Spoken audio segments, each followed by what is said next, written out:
Animal breeding and genetics के अंतर्गत अपन पढ़ रहे थे ब्रीडिंग सिस्टम। और ब्रीडिंग सिस्टम के अंतर्गत अपन ने ब्रीडिंग सिस्टम का क्लासिफिकेशन है वो देख लिया था। आज अपन एक एक प्रकार के बारे में चर्चा करेंगे कि ब्रीडिंग सिस्टम में कितने प्रकार है और उस प्रकारों में क्या होता है। तो सबसे पहले अपन पढ़ेंगे इनब्रीडिंग के बारे में। इनब्रीडिंग का मतलब होता है कि जब 4 से 6 पीढ़ी तक के एक ही नस्ल के निकट संबंधित नर व मादा पशुओं में परस्पर सहवास करवाते हैं तो उसे इनब्रीडिंग कहते हैं। यानी जब 4 से 6 पीढ़ी तक एक ही नस्ल के निकट संबंधी नर और मादा पशुओं का आपस में पारस्परिक सहवास करवाते हैं तो उसे इनब्रीडिंग कहते हैं। इनब्रीडिंग से संतति में अप्रभावी जीन की समानता बढ़ती है। इनब्रीडिंग से संतति में अप्रभावी जीन की समानता बढ़ती है।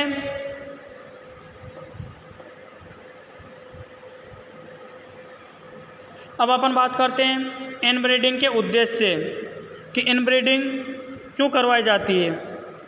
इनब्रीडिंग का पहला उद्देश्य और लास्ट उद्देश्य है कि पशुओं में मनवांछित गुणों को स्थिर करना या बढ़ाना।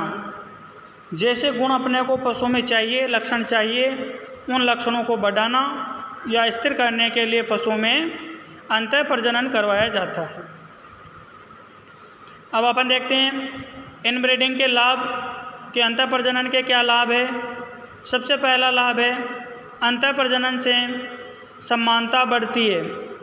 अंतः प्रजनन से संतान में समानता बढ़ती है तथा असमानता घटती है।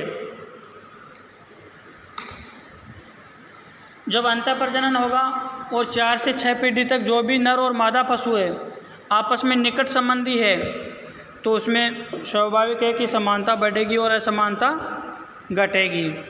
दूसरा है पशुओं के चयन में सहायता मिलती है और इस विधि में नर को अपनी संतति में अपने गुणों की पहचान छोड़ने की क्षमता है वो बढ़ जाती है। इनब्रीडिंग के माध्यम से नर पशु को अपनी संतति में अपने गुणों की पहचान छोड़ने की क्षमता बढ़ जाती है क्योंकि अंतः प्रजनन हो रहा है। तो अंतः प्रजनन से संतति में अच्छे अच्छे गुण आ जाएंगे और अच्छे गुणों की प्रधानता वो बढ़ जाएगी।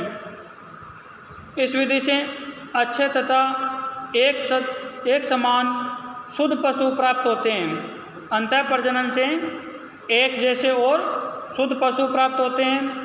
जैसे जनक होंगे वैसी ही संतति पैदा होगी। नेक्स्ट है पशु में अप्रभावी लक्षण शीघ्र प्रकट हो जाते हैं और अच्छे गुणों वाले सांड को जनक के रूप में प्राप्त किया जा सकता है। ये सभी इनब्रीडिंग के उद्देश्य लाभ थे।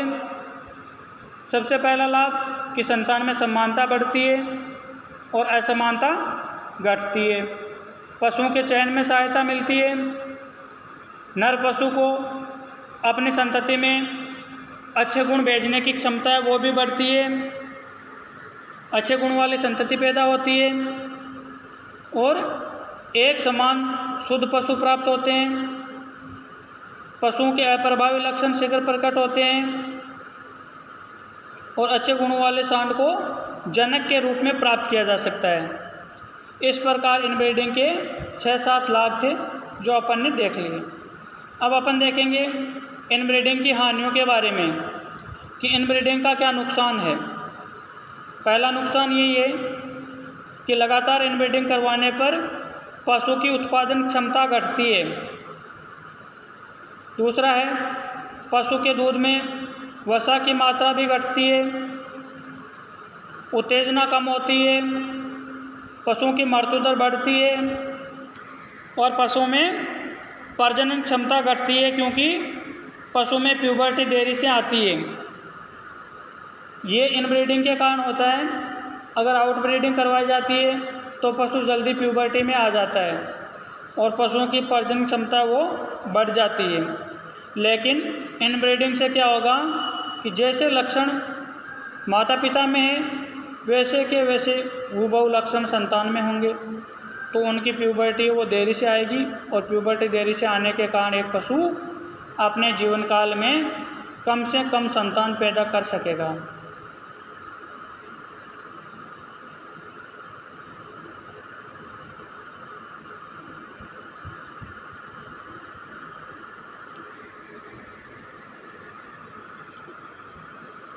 फिर क्या होगा कि गैमेटोजेनेसिस है वो कम हो जाता है तथा भ्रूण में मृत्यु दर बढ़ जाती है।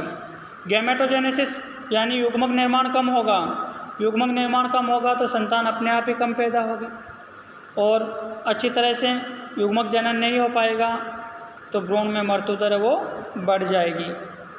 नेक्स्ट है लीथल जीन की क्षमता व वंशागति विकृतियाँ बढ़ जाती है। लीथल जीन का मतलब होता है हानिकारक जीन होते हैं जो भी, जिनकी वजह से शीघ्र ही मृत्यु हो जाती है, उनकी क्षमता और वंशागति विकृतियाँ हैं वो बढ़ जाती है। और कई बार ऐच्छिक गुणों के साथ साथ अनैच्छिक गुण है वो भी संतान में स्थिर हो जाते हैं और पशुपालक को फायदे के स्थान पर काफ़ी बड़े नुकसान का सामना करना पड़ सकता है।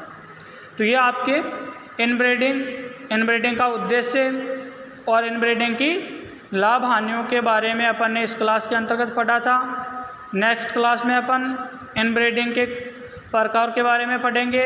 इनब्रीडिंग मुख्य रूप से 2 प्रकार की होती है, एक है क्लोज ब्रीडिंग और दूसरी है लाइन ब्रीडिंग, जिनके बारे में अपन नेक्स्ट क्लास के अंतर्गत पढ़ेंगे।